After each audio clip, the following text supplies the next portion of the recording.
सोनपुर गांव सुबह किसी कविता जैसा सुंदर था। चारों तरफ हरियाली और चिट्ठियों की चहचहाहट थी। इस साल मानसून ने ऐसी कृपा की थी कि खेत सोने की तरह चमक रहे थे। माधव अपनी धोती का से पसीने से लथपथ होकर खेत की मेड़ पर खड़ा था। माधव ने कहा, वाह रे मेरे मालिक, ऐसी फसल तो पिछले 10 सालों में नहीं देखी। इस बार तो ऐसा लग रहा है जैसे मक्के की हर बाली मुस्कुरा रही है। तभी पास खड़े सोहन ने कहा, अरे माधव भाई, क्या देख रहे हो? इस बार तो हमारी मेहनत ने रंग लाई। इस बार मेरे खेत में भी मक्का बहुत अच्छी हुई है। मेरी बेटी चंपा की शादी के लिए मैंने जो सपने देखे थे, अब लगता है वो पूरे होंगे। माधव ने जवाब दिया, बिल्कुल सोहन भाई, इस बार शहर की मंडी में अनाज के अच्छे दाम मिलेंगे। बस कटाई शुरू हो जाए तो सबसे पहले लाला धनीराम का वो पुराना कर्ज उतारूंगा जो मेरे पिताजी के समय से चला आ रहा है। सुकून की नींद सोना चाहता हूं भाई। सोहन ने कहा, सही कहा। लाला की नजर गिद्ध जैसी है। जब तक कर्ज है तब तक गर्दन उसकी मुट्ठी में है। शाम को माधव घर लौटा। गौरी ने मिट्टी के चूल्हे पर ताजी रोटियां बनाई थीं। घर में गरीबी तो थी, पर संतुष्टि का माहौल था। गौरी ने कहा, सुना है कल से गांव में फसल की कटाई का उत्सव शुरू हो रहा है। मैंने मंदिर में मन्नत मांगी है कि इस बार सब कुशल मंगल रहे। माधव ने मुस्कुराते हुए कहा, गौरी, इस बार फसल बेचकर मैं तुम्हारे लिए वो चांदी की पायल जरूर लाऊंगा जो तुम पिछले साल मेले में देख रही थीं। और हां, घर की छत की खपरेल भी बदलवानी है। गौरी ने प्यार से कहा, पायल की छोड़िए, बस कर्ज उतर जाए और हमारे पास 2 वक्त की रोटी का इंतजाम रहे, वही मेरे लिए गहना है। मेहनत का फल मीठा होता है, ऊपर वाला देख रहा है। रात के तीसरे पहर अचानक हवाओं का रुख बदल गया। जो हवा ठंडी और सुखद थी, वो अब साएं साएं की डरावनी आवाजें करने लगीं। काले बादलों ने चांद को निगल लिया। माधव घबराकर उठा और गौरी से बोला, गौरी, देखो ये बादल कैसे गरज रहे हैं। मौसम को क्या हो गया? ऐसा लग रहा है जैसे आसमान फट पड़ेगा। गौरी ने हाथ जोड़ते हुए कहा, हे भगवान, ये बिन मौसम बरसात कैसी? फसल अभी खेत में ही पड़ी है, कटी भी नहीं। देखते ही देखते मूसलाधार बारिश शुरू हो गई। उधर माधव मूसलाधार बारिश को देख घुटनों के बल बैठकर रोने लगा और बोला, नहीं, ये तूने क्या किया मालिक? कुछ दिन और रुक जाता। बस कुछ दिन। मेरी साल भर की मेहनत, मेरे सपने सब बह रहे हैं। हे भगवान, ये अन्याय है। 2 दिन बाद जब सूरज निकला तो उसने सोनपुर की मुस्कुराहट नहीं बल्कि उसकी लाश देखी। खेत जलमग्न थे, अनाज की बालियां कीचड़ में सनी हुई थीं। सोहन अपने खेत के किनारे सिर पकड़कर बैठा था और रोते हुए बोला, सब खत्म हो गया माधव। चंपा की शादी, मेरा घर, सब इस पानी में बह गया। अब हम क्या खाएंगे? माधव ने दुखी मन से कहा, भगवान ने दिया था, भगवान ने ले लिया, पर अब लाला धनीराम हमें चैन से जीने नहीं देगा। वो तो इस तबाही में भी अपना मुनाफा ढूंढेगा। जहां पूरा गांव अपनी बर्बादी पर आंसू बहा रहा था, वहीं गांव के ऊंचे मकानों में बैठा लाल धनीराम अपने नौकर मुनीम के साथ बैठा था। लाल धनीराम ने गर्व से कहा, इसे कहते हैं ऊपर वाले की मेहरबानी। बारिश ने किसानों की कमर तोड़ दी है और अब ये सब गिड़गिड़ाते हुए मेरे पास आएंगे। अब वक्त है इनके खेतों पर अपना झंडा गाड़ने का। मुनीम ने हाथ जोड़कर कहा, लेकिन मालिक, माधव तो बहुत मेहनती है। उसने कहा था कि वो इस बार पाई पाई चुका देगा। उसकी फसल तो पूरी मिट्टी में मिल गई, बेचारा बर्बाद हो गया। लाला धनीराम हंसते हुए बोला, वही तो मजा है मुनीम, बर्बाद आदमी ही तो अपनी जमीन सस्ते में लिखता है। माधव के पुरखों की वो 5 बीघे जमीन बड़ी उपजाऊ है। आज शाम उसे बुलावा भेजो, कहना लाला ने हिसाब मांगा है। शाम ढले, माधव थके हुए कदमों से लाला की हवेली पहुंचा। उसके कपड़े मिट्टी से सने थे और आंखों में नींद नहीं बल्कि हताशा थी। माधव ने हाथ जोड़कर कहा, राम राम लाला जी, आप तो जानते ही हैं कि गांव पर क्या बीती है। मेरी सारी फसल। लाला धनीराम ने हाथ लहराते हुए कहा, अरे माधव, ये दुख किसी और को सुनाना। मुझे अपनी फसल से मतलब नहीं, मुझे अपने 10,000 रुपए और उसका ब्याज चाहिए। हिसाब कहता है कि आज पैसे वापस मिलने चाहिए थे। माधव ने गिड़गिड़ाते हुए कहा, लाला जी, बस 2 महीने की मोहलत दे दीजिए। मैं मजदूरी करूंगा, शहर जाकर पत्थर ढूंगा, पर आपका कर्ज चुका दूंगा। लाला धनीराम गुस्से से बोला, मजदूरी? तेरी मजदूरी से तो मेरा ब्याज भी नहीं निकलेगा।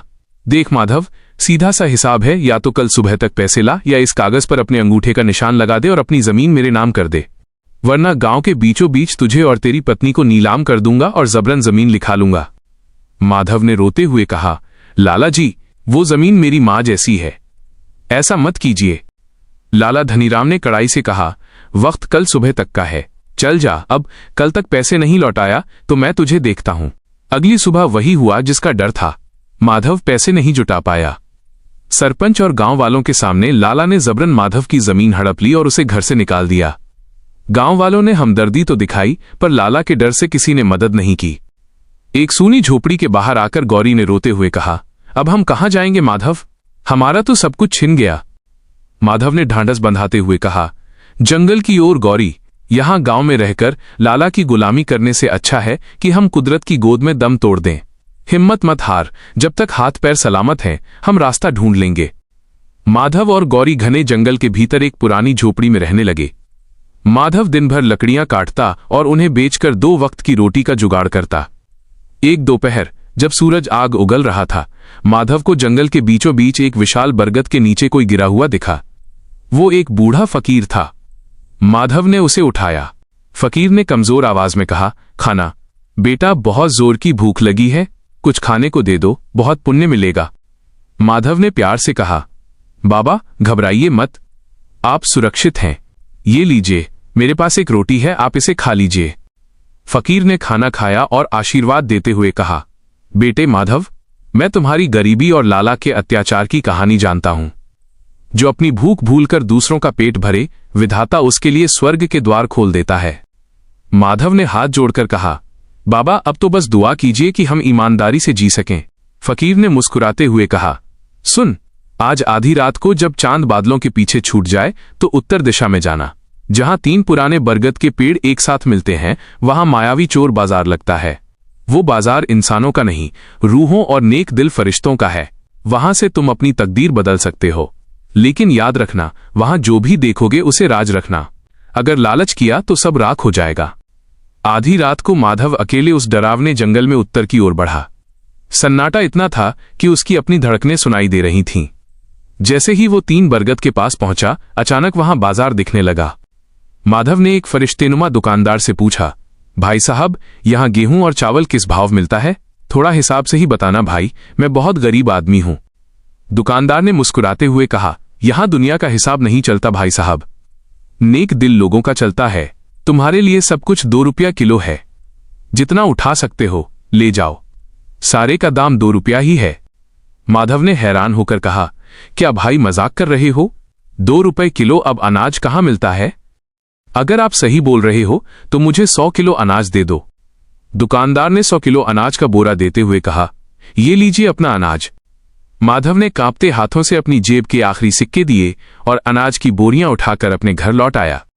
घर आकर जब गौरी ने देखा तो वो हैरान रह गई और बोली, माधव, इतना बढ़िया अनाज और इतना सारा, क्या आपने चोरी की है?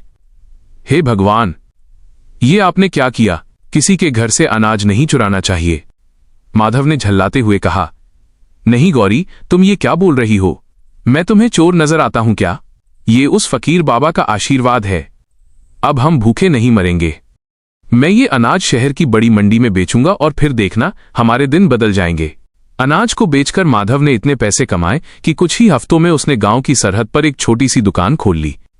उधर लाला धनीराम को जब ये बात पता चली तो वो मुनीम से बोला, मुनीम, तूने कहा था माधव सड़क पर आ जाएगा, लेकिन यहां तो उसकी दुकान कुबेर का खजाना बनती जा रही है। पता लगा आखिर वो माल लाता कहां से है, कोई तो गुप्त रास्ता होगा। मुनीम ने हाथ जोड़कर कहा, मालिक, मैंने सुना है कि वो रात के अंधेरे में उत्तर दिशा की घनी जंगल में जाता है। लोग कह रहे हैं कि उसे कोई गड़ा हुआ खजाना मिल गया है। लाला धनीराम लालच में आकर बोला, खजाना? अगर खजाना है तो उस पर पहला हक मेरा है। आज रात हम उसका पीछा करेंगे, तैयार रहना। उधर माधव अपनी सफलता से अहंकार में नहीं डूबा। वो आज भी गरीबों को मुफ्त में अनाज बांटता था। एक दिन वही रहस्यमयी फकीर माधव की दुकान पर प्रकट हुए। फकीर ने कहा, बेटा माधव, तुम्हारी ईमानदारी देखकर मैं तुम्हें ये जादुई सिक्का देता हूं। इसे अपनी दुकान के गल्ले यानी तिजोरी में रखना। जब तक ये यहां है, तुम्हारी दुकान का अनाज कभी खत्म नहीं होगा और गांव का कोई भी गरीब भूखा नहीं सोएगा। माधव ने श्रद्धा से सिक्का लेकर तिजोरी में रख दिया और फकीर का धन्यवाद किया। दूर खड़ा लाला धनीराम ये सब देख रहा था। अगली रात जब माधव जंगल की ओर गया तो लाला धनीराम और मुनीम ने उसका पीछा किया। माधव जैसे ही उन 3 बरगद के पेड़ों के पास पहुंचा, मायावी बाजार प्रकट हुआ। लाला और मुनीम झाड़ियों में छिपकर देखने लगे। मुनीम डरते हुए बोला, मालिक, ये तो भूत प्रेत का बाजार लग रहा है, चलिए वापस चलते हैं। लाला ने डांटते हुए कहा, चुप कर कायर, देख माधव उस साइज से अनाज ले रहा है, अगर उसे 2 रुपए में मिल सकता है तो मैं अपनी ऊंची पहुंच दिखाकर सारा बाजार ही खरीद लूंगा। जैसे ही माधव वहां से निकला, लाला धनीराम सीना तानकर दुकानदार के पास पहुंचा और अकड़कर बोला, ओ भाई, सुना है यहां माल बहुत सस्ता है। मैं लाला धनीराम हूं, इस इलाके का सबसे बड़ा साहूकार। ये ले 100 रुपए, मुझे अपनी दुकान का सबसे कीमती माल दे दे। दुकानदार ने शांत भाव से कहा, यहां सौदा सिक्कों से नहीं, इंसान की नीयत से होता है। तुम जितना अनाज चाहो ले सकते हो, लेकिन याद रखना, यहां से ले जाया गया सामान तभी तक असली रहेगा जब तक तुम उसे ईमानदारी से बेचोगे। लाला ने गुस्से में कहा, अरे तू माल दे, ईमानदारी की बात उस बेवकूफ माधव से करना। लाला खुशी खुशी अनाज की 20 बोरियां अपने घर ले आया। उसने सोचा कि सुबह होते ही वो इसे शहर में बेचकर माधव से भी बड़ा आदमी बन जाएगा। घर आकर लाला ने मुनीम से कहा, मुनीम, जरा एक बोरी खोल तो देखूं तो सही कैसा दिखता है ये जादुई अनाज। मुनीम ने जैसे ही बोरी का मुंह खोला, उसकी चीख निकल गई। बोरी के अंदर अनाज नहीं बल्कि काले नुकीले पत्थर भरे थे। लाला ने पागलों की तरह सारी बोरियां खोलीं, लेकिन हर बोरी से सिर्फ पत्थर और धूल निकली। लाला गुस्से से कांपते हुए चिल्लाया, धोखा, उस दुकानदार ने मुझे ठग लिया। लेकिन माधव का अनाज तो असली था। इसका मतलब उस अनाज में जादू नहीं, उस जादुई सिक्के में जादू है। मुनीम, आज रात हमें वो सिक्का चुराना ही होगा। जब सिक्का मेरा होगा तो ये पत्थर भी सोना बन जाएंगे। एक रात जब सारा गांव सो रहा था, लाला की नजर में वो चमकता हुआ जादुई सिक्का घूम रहा था। लाला और मुनीम ने चुपचाप माधव की दुकान का ताला तोड़ा और तिजोरी से वो कीमती सिक्का चुरा लिया। अगली सुबह जब माधव दुकान पहुंचा तो उसके पैरों तले जमीन खिसक गई। गल्ला खाली था और जादुई सिक्का गायब। सिक्के के जाते ही दुकान में रखा सारा अनाज पल भर में धूल बन गया था। माधव सिर पकड़कर रोते हुए बोला, नहीं, ये क्या हुआ? बाबा का दिया हुआ आशीर्वाद चला गया। अब मैं गांव वालों की मदद कैसे करूंगा? कौन पापी है जो मेरा सिक्का चोरी किया? अब तो मेरा अनाज भी मिट्टी बन गया है, अब मैं कैसे जीऊंगा? तभी गौरी ने कहा, मुझे लगता है ये सब जरूर उस लाला की चाल है। कल रात मैंने उसे दुकान के पास मंडराते देखा था। उधर लाला के घर पर मातम छाया था। लाला ने जैसे ही अपनी तिजोरी में वो सिक्का रखा, तिजोरी के अंदर रखा, उसका अपना सारा पुराना धन, जेवर और जमीन के कागज राख में बदलने लगे। ये सब देख लाला की सांसें अटकने लगीं। लाला दर्द से चीखते हुए बोला, आह मुनीम, ये क्या हो रहा है? मेरे सीने में बहुत जोर की दर्द हो रही है, कुछ कर, वरना मैं मर जाऊंगा, बचा मुझे। तभी वहां माधव गांव के सरपंच को लेकर आ जाता है।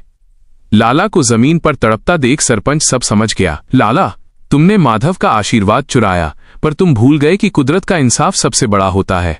तुमने दूसरों की रोटी छीनी, इसलिए आज तुम्हारा अपना धन भी राख हो गया और अब तुम भी नहीं बचोगे। लाला दर्द से कराहते हुए गिड़गिड़ाया, माधव जी, मुझे माफ कर दो, मैंने बहुत बड़ा पाप किया है। ये तुम्हारा सिक्का ले लो, मगर कुछ भी करके मेरी जान बचा लो माधव। मैं तुम्हारे सामने हाथ जोड़ता हूं, बहुत दर्द हो रहा है। माधव ने गंभीर होकर कहा, लाला जी, वो सिक्का लालच की जगह नहीं, भलाई की जगह रहता है। उसे तुमने चुराया था, अब अपनी मर्जी से लौटा दो, वरना तुम्हारी जान चली जाएगी। लाला ने कांपते हुए सिक्का माधव को वापस दे दिया और बोला, ये लो माधव, और मेरी जान बचा लो, वरना मैं मर जाऊंगा। जैसे ही लाला ने सच्चे मन से अपनी गलती मानी और वो सिक्का लौटाया, धीरे धीरे लाला की तबीयत ठीक होने लगी। मगर वो अब समझ चुका था कि लालच करने और दूसरे का हक मारने वाला इंसान कभी सुखी नहीं रहता।